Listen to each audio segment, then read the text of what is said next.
नाराजगियां खबर आई थी, 4 दिन पहले भी खबर आई थी कि आडवाणी जी भी उसके पीएम के उम्मीदवार तो 20 हो सकते हैं, इसमें कोई दो राय नहीं है। पीएम के उम्मीदवार 20 हो सकते हैं, ये तो बहुत अच्छी बात है कि हमारे पास कांग्रेस पार्टी में चलिए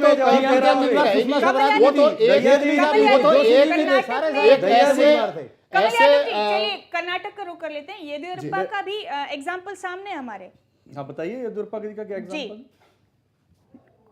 वो भी अलग होकर चले गए, बाहर चले गए। ये बगावत नहीं तो क्या है? देखिए, असंतोष कहीं भी हो सकता है, इसमें कोई बात नहीं है। और येदियुरप्पा कांग्रेस में असंतोष नहीं है कमल जी, इसमें कांग्रेस में भी तो वही है। नहीं, कांग्रेस में असंतोष और इसमें कोई अलग 117 आदमी होगा आपका अलायंस, आज कितना कहां बैठे आप? अलायंस तो जो आदमी रह गया, जब चुनाव लड़ेंगे तो समय पता चल जाएगा आपको क्या। ये जो अलायंस है ना, भारतीय जनता पार्टी को। कौशिक साहब 1 मिनट, रमेश जी काफी देर से चुप बैठे हैं, आपका रुख करेंगे हम। आम आदमी पार्टी में बिन्नी का एग्जाम्पल मैंने आपको दिया, और अरविंद केजरीवाल और अन्ना हजारे जी के बीच भी मतभेदों की खबरें लगातार आती रही हैं, तो क्यों ना माना जाए कि ये असल में सियासत की रिवायत है? ये सियासत की रिवायत नहीं है। अन्ना जी राजनीति नहीं कर रहे, अरविंद केजरीवाल जी हैं वो राजनीति कर नहीं रहे, राजनीति को सुधार रहे हैं। अन्ना जी बहुत पूज्य हैं, पूरे देश के लिए, पूरे समाज के लिए, पूरी दुनिया के लिए पूज्य हैं। अभी भी हम उनकी बहुत अपने से ज्यादा इज्जत करते हैं। उनका पॉलिटिक्स के लिए जो अपनी राय थी बहुत अच्छी थी। उनके लिए पॉलिटिक्स बहुत छोटी चीज है, वो उस दलदल में उनको नहीं आना चाहिए था, नहीं आए। उन अन्ना जी ने कितनी बार स्टेटमेंट दी है कि अरविंद केजरीवाल जी अगर इसको वहां अंदर जाके सुधार रहे हैं, मैं उसका समर्थन करता हूं। अभी भी अन्ना जी ने स्टेटमेंट दी है, मेरा स्वास्थ्य ठीक नहीं है, तब मैं आऊंगा तो अरविंद जी को आशीर्वाद दूंगा। मुझे आपसे कहना है रमेश जी कि जब रालीगंज सिद्धि में अन्ना हजारे अभी आखिरी अनशन कर रहे थे, तो उस वक्त अरविंद केजरीवाल जी की तबीयत खराब हो गई थी, और अब केजरीवाल जी शपथ लेने वाले हैं सीएम पद की, तो वहां जाने से पहले अन्ना हजारे जी की तबीयत खराब हो गई। ये मतभेद नहीं तो और क्या है? ये मतभेद, ऐसा इत्तेफाक नहीं होता है। मतभेद नहीं है मेरे ख्याल से। इसमें आपके चैनल ने जो डाटा इकट्ठा किया है उसमें कुछ कमी है। अरविंद केजरीवाल जी जिस दिन जंतर मंतर पे मीटिंग हुई थी, उसके बाद में उनकी तबीयत कैसा है, हर चैनल में आई थी, तबीयत अच्छी है नहीं है। अन्ना जी ने अभी अनशन किया है और वो लेकिन अब अन्ना जी की तबीयत खराब है, ये तो कोइंसिडेंट नहीं हो सकता, लगातार इत्तेफाक नहीं होता है। केजरीवाल जी के आदमी मिलने गए थे, वहां पे अन्ना जी ने ये कह दिया था कि भाई ये जो आम आदमी की पार्टी वाले हैं ये यहाँ से चले जाए। देखो ये तो वहां भी कुछ सियासत की चाहत रखने वाले लोगों ने जाके हंगामा किया था। पहले स्टेटमेंट आ गई थी कि भाई ये पार्टी वो केजरीवाल जाने, हम अपने अलग जाने। अन्ना जी की देखिए, अन्ना महात्मा गांधी जी के बाद अन्ना जी समाज सेवी आए हैं। उन्होंने टोपी पहनी, उनकी टोपी चुरा के केजरीवाल जी भाग गए, और केजरीवाल जी ने आम लोगों को, आज लोगों की भावनाओं से खिलवाड़ किया। अभी सामने आ जाएगा। आज की मैं इसीलिए आप भी टोपी चुरा रहे हैं, आपने भी कल टोपी चुरा के लगा लिया, आपने भी कल टोपी चुरा के लगा लिए। जंतर मंतर पर अन्ना जी के सामने ओम प्रकाश चौटाला जी भी गए थे और अन्ना जी ने उनको ही भगा दिया था। गलत कह रहे हैं, बिल्कुल गलत। वहाँ किसी राजनीतिक पार्टी को मंच पे, ना कोई राजनीतिक पार्टी का आदमी मंच पर नहीं गया था।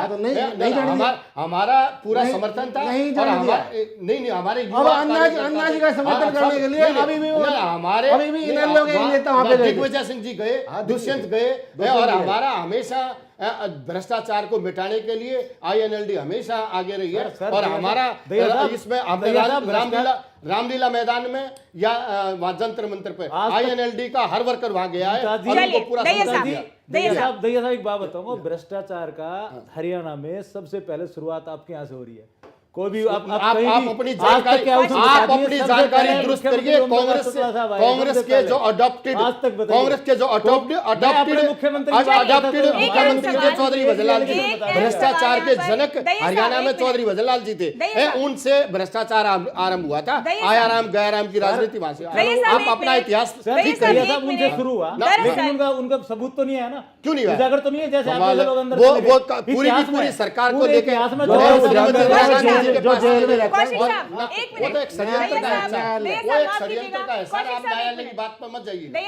एक अहम सवाल मुझे यहाँ पर डीपी कौशिक साहब से करना है। हालांकि वो नहीं मानते कि प्रदेश कांग्रेस की आपसी फूट, आपसी बगावत, अंदरूनी बगावत पार्टी के लिए कहीं भी नुकसानदेह है, वो इसे एक आम हिस्सा मानते हैं प्रदेश कांग्रेस का। लेकिन डीपी कौशिक साहब, आपसे एक अहम सवाल मेरा कि जिस तरह से पिछले कुछ दिनों में लगातार बढ़ी है बगावत प्रदेश कांग्रेस में, क्या आपको नहीं लगता कि ये बगावत, ये फूट आने वाले चुनाव में कांग्रेस के लिए कुछ इस तरह से साबित हो सकती है कि हमें तो अपनों ने लूटा, गैरों में कहाँ दम था, मेरी कश्ती वहां डूबी जहां पानी कम था? कौशिक साहब। नहीं होती मैम, कोई फूट नहीं हमारे अंदर आपस में। मैं ये राजनीति देखो इतने साल से फिर बता ये रहा हूं। इंसाफ मंच वाले कैसे आ गए यहाँ पर? मैडम जी, इंसाफ मंच की बात करें ना, राव साहब की बात करें, राव साहब का तो चलो अपन का मनमुटाव था, वो नहीं चाहते थे कांग्रेस में, ठीक है, उन्होंने अपना आप अलग दोनों रास्ता बातें कर रहे हैं कौशिक साहब, आप दोनों बातें कर रहे हैं। पांच का आंकड़ा कौशिक पार साहब, नहीं आप करेगी। दोनों बातें पिछले कर रहे हैं। पीछे 5 आदमी आए थे, 5 विधायक आए थे, अब की बार 5 का आंकड़ा भी राव पार साहब नहीं ने कर ना, पाएगी। राव साहब को 4 मोदी- कांधिया थे, 1 रोने वाली थी, अब की बार रोने वाली भी नहीं मिलेगी और कांधिया भी उधार के लाने पड़ेंगे। राजेश यादव कुछ कहना चाहते हैं। राजेश, मैं ये कह रहा हूँ, ये जो अब मेरे कांग्रेसी बंधु हैं, ये पता नहीं कैसे कह रहे हैं, राव साहब का कोई मुटाव नहीं है। राव साहब ने बिल्कुल घोषणा कर दिया है कि अगला चुनाव कांग्रेस पार्टी से नहीं लड़ेंगे। अरे भाई, और तो 6 महीने पहले क्यों नहीं उसका लड़े? आप लेकिन सुनिए, आज की तारीख में आप सुनिए, राव आप कांग्रेस में सुनिए, है। आप भाई, सुनिए, कांग्रेस और में आज की है। तारीख में उनको सांसद जनता ने चुन के अरे भेजा साहब, है, तो कांग्रेस 5 साल छोटी के लिए क्यों चुन के उन्होंने भेजा अभी है। और दूसरी बात ये, उनकी कोई नाराजगी, उनका कारण यह है, अरे स्पष्ट भाई, कारण मैं आपको बार बार बता चुका हूं कि जो इन मुख्यमंत्री महोदय ने पिछले कई सालों में जो अभूतपूर्व भ्रष्टाचार फैलाया है, क्षेत्रवाद फैलाया है, भाई भतीजावाद फैलाया है, और पूरी कांग्रेस पार्टी को जो सैकड़ों वर्ष पुरानी संस्था है इस राज्य में की उस इकाई को अपनी जेब में रख लिया है। कौशिक साहब, आप दोनों बातें कर उससे रहे हैं। तंग आके राव साहब ने कांग्रेस को साहब, छोड़ने का देखिए ऐलान ना, कर दिया। देखिए भी और राव अब साहब की से बार पार्टी छुड़वाओ हरियाणा ना। में कांग्रेस का राव साहब को खात्मा बोलो, बिल्कुल इस्तीफा तय दे है, दे और कांग्रेस से। कांग्रेस का को अब की बार मेरे हिसाब से हरियाणा में से बिल्कुल समाप्त प्राय हो जाएगी। भाई साहब, मैं कह रहा हूँ फिर राव साहब को बोलो इस्तीफा देना, दिया क्यों नहीं अब तक? राव साहब को देना इस्तीफा, चाहिए ना। राव साहब को सांसद 5-4 साल के लिए जनता ने अरे चुन यार, के दोनों भेजा है। मजे ले लो। राव साहब पार्टी को बना ली हुई है, सांसद सांसद भी 5 साल के लिए चाहिए। जनता ने चुन के भेजा है, राजेश, और राजेश, जनता ने उनको राजेश, आदेश दिया है वो- कि आप अरे अगला राव चुनाव ना लड़े राव साहब ने कांग्रेस से, हमेशा और वो अपनी उन्होंने राजनीति तय करी, कर दिया कि जनता अगला की चुनाव वो कांग्रेस से नहीं आज लड़ेंगे। तक- कांग्रेस पार्टी को छोड़ साहब, चुके भाई हैं, साहब, उस राव- कांग्रेस पार्टी को जो एक व्यक्ति विशेष की पार्टी बन के रह गई है, एक व्यक्ति विशेष के घर की और उसके जेब की पार्टी बन के रह गई भाई है। साहब- राव साहब ने उस कांग्रेस को छोड़ दिया। राव साहब ने कांग्रेस नहीं छोड़ी, राव साहब ने कांग्रेस नहीं छोड़ी, छोटी होता इस्तीफा पहले देने चाहिए। दूसरी बात, नहीं, राव राव साहब राव साहब सांसद है, राव साहब सांसद यार, है। सांसद आप भी बहुत अपनी सुनिए, पार्टी बना रहे हैं, सांसद क्षेत्र के 16 लाख वोटर चुन के भेजते हैं 5 साल के लिए। वो उनकी राजेश जी, जनता वो एक के उनकी technical जनता के मुद्दा- प्रति जवाबदेही है, वो जनता के प्रति जवाबदेह है, आपके प्रति जवाबदेह नहीं है मैं वो। आपकी बात का जवाब देता हूँ। चलिए, उन्होंने इस्तीफा दे दिया, नहीं दिया, ये अपना पार्टी बना लिया, आप देख लेंगे, रिजल्ट देख लेंगे ना आपके सामने। वो तो देखेंगे। रिजल्ट 6 महीने बाद देख आपका लेंगे, तो रिजल्ट चिंता इन क्यों 4 रहा? राज्यों में आ ही गया है, नहीं, और नहीं, हरियाणा में आपका मैं- रिजल्ट भाई आप साहब- कल चुनाव करा लीजिए, साहब- आपको कल पता चल जाएगा। 1 साल बाद करा लीजिए, आपको 1 भाई, साल बाद पता राजेश चल यादव, जाएगा। 4 में आया तो वक्त 3 में बहुत हम जीते कम भी है, हैं, वक्त 3 में हम बहुत जीते कम भी है। हैं पूरे बहुमत से। ये वक्त भी बहुत देखो ना। कम है, मुझे ये शो खत्म करना है, और उससे पहले एक और अहम आखिरी सवाल कमल यादव जी आपसे। आपकी पार्टी का हरियाणा में एक ऐसी पार्टी के साथ अलायंस है जिसकी पार्टी के 5 विधायकों ने पिछले चुनाव में जीतने के बाद पार्टी का दामन छोड़ दिया था। ऐसे में आप वफादारी की उम्मीद कैसे करते हैं? देखिए, हमारा गठबंधन हरियाणा जनहित कांग्रेस के साथ में जी, और हरियाणा जनहित कांग्रेस के सुप्रीमो कुलदीप बिश्नोई जी हैं, और कुलदीप बिश्नोई जी के पास पूरी मतलब विश्वास के साथ में भारतीय जनता पार्टी ने गठबंधन किया है। हमारा गठबंधन उन 5 विधायकों के साथ में नहीं था जो भाग गए हैं। जी। हमारा गठबंधन कुलदीप बिश्नोई जी के साथ है, और निश्चित रूप से कह सकता हूं कुलदीप बिश्नोई जी एक स्वच्छ छवि के व्यक्ति हैं, जो बार बार चुनाव के अंदर, चाहे वो लोकसभा का चुनाव हो चाहे विधानसभा का चुनाव, उन्होंने हर चुनाव जीता है। और उन्होंने हर चुनाव जीता है वो इसी कारण जीता है कि उनकी छवि अच्छी है। इस क्षेत्र की जनता ने हिसार से भी उनको जिताया है, भिवानी महेंद्रगढ़ से भी उनको जिताया है, और जब वो आदमपुर से लोग विधानसभा का चुनाव लड़ते हैं तो भी वो जीत करके आए हैं। लेकिन कमल जी, वो छोड़कर जो विधायक गए हिसार से हैं, वो कांग्रेस तो ने कहते हैं जितवाया कि तो आजकल आपका- ऐसा है, वो जनता ने जिताया कौशिक साहब, है। एक मिनट। आप हर चीज में कमल बीच में यादव ना जी, टोकें। मेरा नवीन सवाल जिंदल और पूरा नहीं हुआ। जय- कमल यादव जी, जी, आपने नवीन- कहा कि आपका alliance party supremo Virendra Singh ने के साथ जिताया। है, उन विधायकों के साथ नहीं जो छोड़ कर गए हैं। लेकिन जिस वो समय- विधायक तो कहते हैं कि पार्टी सुप्रीमो ने हमारा सौदा कर दिया था। देखिए, ऐसा है, जिस समय में जब हमारा गठबंधन हुआ उस समय वो विधायक भाग चुके थे पहली बात जी। तो।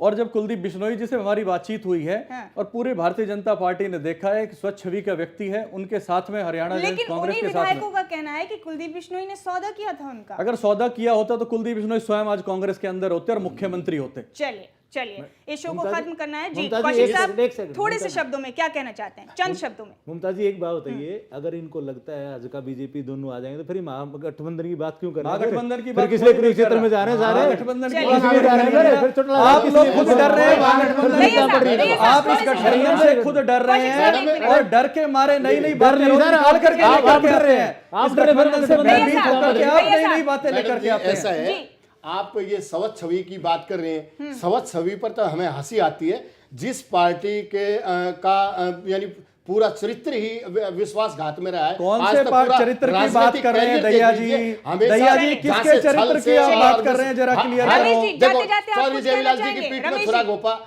रमेश आप जी, किसके जाते-जाते चरित्र कहना की चाहेंगे? बात कर रहे हैं? देखिए, राजीव गांधी की पीठ में इस मतलब पार्टी अगर का मैं तो हमेशा सरल शब्दों में कहूं, जो- छाछ जो- तो जो बोले ही पार्टी- बोले, छालनी भी जो- बोले, जो 70 पार्टी देखो सारे भ्रष्टाचार- तो कोई बहुत बड़ी बात नहीं जो पार्टी होगी। हमेशा चलिए। विश्वासघात पर दैया साहब, एक जिसका मिनट, जन्म रमेश जी, हुआ कुछ दैया कहना जी चाहेंगे? आप भी देहात से ताल्लुक रखते हैं, मैं भी देहात से रमेश जी, ताल्लुक रखता हूँ। देखिए, बहुत आप बड़ी बोलिए। कहावत है, छाल देखिए, तो हमारे बोले साथी बोले, साथी छालनी भी हैं। बोलते यादव हैं। जी, आप बोल चुके हैं? हैं। गलत बोल रहे रमेश हैं। जी, कमाल है। अरे कमल जी आप गलत नहीं बोल नहीं रहे नहीं हैं। बिल्कुल हमारे आप सारे अपना साथी हैं देखिए। जो अपने अपने CM दैया साहब, माफ दैया कीजिएगा, साहब, इस तरह से रोजगार दिया आने है। वाले बताइए, टाइम में आम आदमी चलिए, पार्टी मतलब बहरहाल हम अपने इस शो के जरिए, अपनी इस खास चर्चा के जरिए सिर्फ यही नतीजे निकल कर सामने आए कि अंदरूनी बगावत, अंदरूनी फूट तकरीबन हर पार्टी में होती है, लेकिन दूसरों पर हर पार्टी उंगली उठाती है लगातार, और अपनी पार्टी के लिए वही बात उनके लिए छोटी बात होती है, वो निजी कोई कारण हो जाता है। बहरहाल हमारी इस खास पेशकश में फिलहाल इतना ही। मुझे दीजिए इजाजत, लेकिन बाकी अहम और ताज़ा तरीन खबरों के लिए आप देखते रहिए खबरें अभी तक। नमस्कार।